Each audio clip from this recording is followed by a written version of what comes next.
The Hawthorne family was peacefully listening to Mr. Hawthorne reading from David Copperfield when their friend Herman Melville made one of his dramatic arrivals at the little house at Lenox.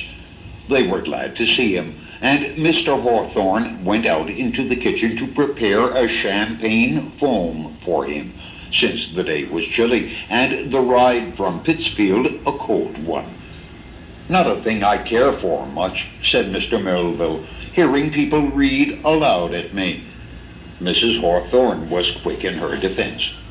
"But Mr. Hawthorne reads so wonderfully, it is not just mere reading. He makes each person so distinct, and I think in his breast is Gabriel's heart. I like it better than any acting I ever saw." She stopped suddenly before she remembered that her husband was out in the kitchen, putting together beaten eggs and sugar and champagne for the guest. He did not like to be praised before a third person, so she turned to showing Mr. Melville the engraved heads of Hawthorne, which Mr. Ticknor, his publisher, had just sent up from Boston. He scarcely had time to admire them before he felt little Julian tugging at his coat. "Over at Luther's farm, it's about the horse. When Luther grinds oats, the horse is in a treadmill and he can't get out, not even if he wants to," he added indignantly. Una, his elder sister, just 7 that day, looked at the visitor with her gray eyes and shook her aureole of red gold curls.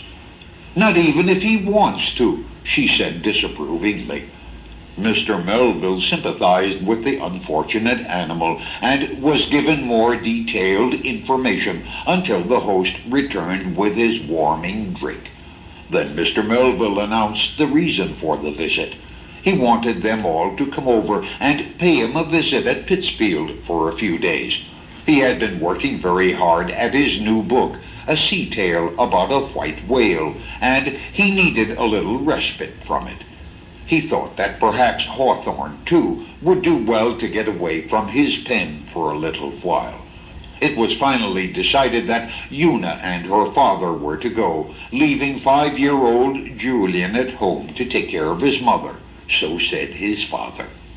Mrs. Hawthorne, who was expecting another baby very soon, felt that the trip might be too much for her, partly perhaps because Mr. Melville was a very strenuous companion for one who loved peace and quiet as much as Sophia Hawthorne did.